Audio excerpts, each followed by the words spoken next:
Assalamualaikum warahmatullahi wabarakatuh. Perkenalkan, nama saya Alam Riko dengan NPM B1A025246. Di video ini saya akan menjelaskan 5 jawaban dari soal pengganti UAS yang diserahkan oleh asisten dosen mata kuliah coding. Soal pertama yaitu visualisasi apa yang paling tepat untuk menunjukkan tren total penjualan setiap bulan. Jelaskan alasannya. Jawaban saya, visualisasi yang paling tepat adalah line chart atau grafik garis. Alasannya, grafik garis sangat efektif untuk menunjukkan perubahan data dari waktu ke waktu. Dapat melihat kenaikan atau penurunan penjualan setiap bulan secara jelas dan mudah digunakan untuk menganalisis tren musiman.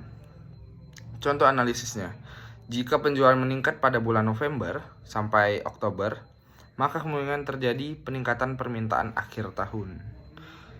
Ke soal kedua yaitu, buatlah visualisasi untuk membandingkan total penjualan antar kota.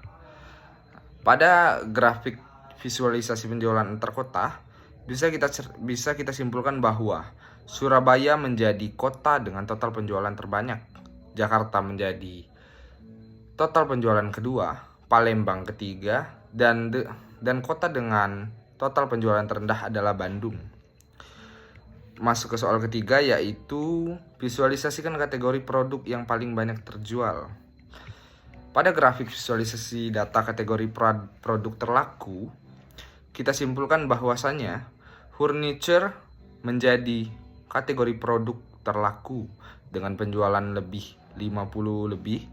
Yang kedua adalah elektronik dengan penjualan 30 lebih. Dan yang terakhir adalah ATK dengan penjualan 20 dan kurang dari 30. Masuk ke soal nomor 4 yaitu tampilkan hubungan antara jumlah terjual dengan total penjualan dan jelaskan insight yang diperoleh. Pada soal keempat, hubungan antara jumlah terjual dengan total penjualan. Di grafik ini, cara membacanya yaitu variabel X menerangkan jumlah terjual dan variabel Y yang vertikal menjelaskan total penjualan. Insight yang diperoleh, terdapat hubungan antara jumlah terjual dan total penjualan. Semakin besar jumlah produk yang terjual, maka penjualan cenderung meningkat, tidak pasti. Yang ketiga, jika terdapat titik dengan jumlah terjual sedikit, tetapi total penjualan tinggi, kemungkinan produk tersebut berharga satuan mahal. Yang keempat, produk murah biasanya terjual lebih banyak. Masuk pada soal kelima, berdasarkan visualisasi yang dibuat, berikan minimal 3 insight bisnis yang dapat membantu perusahaan meningkatkan penjualan. Pada soal nomor 5, saya mendapatkan 5 insight bisnis yang dapat membantu pengusaha dalam memperlancar penjualan. Yang pertama adalah kota dengan penjualan tertinggi dapat dijadikan pusat distribusi. Perusahaan dapat meningkatkan stok dan promosi di kota dengan performa penjualan terbaik untuk memaksimalkan keuntungan.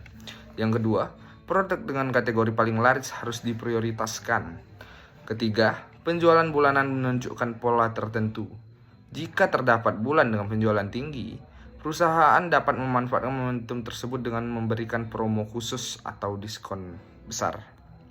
Yang keempat, produk mahal tetap memberikan kontribusi besar. Bukan karena total penjualannya yang banyak, akan tetapi harga satuan yang mahal membuat hasil penjualan menyalip produk-produk yang lebih murah. Scatter plot dapat menunjukkan adanya produk dengan jumlah penjualan kecil tetapi menghasilkan total penjualan tinggi. Itulah yang saya maksud tadi. Produk premium seperti ini perlu dipertahankan. Dan yang kelima, evaluasi metode pembayaran. Jika data menunjukkan penggunaan e-wallet lebih tinggi dibandingkan metode lain, perusahaan dapat memberikan promo cashback digital untuk menarik lebih banyak pelanggan. Sekian penjelasan singkat dari saya akhiri. Wabillahi taufiq wal hidayah. Wassalamualaikum warahmatullahi wabarakatuh. Terima kasih.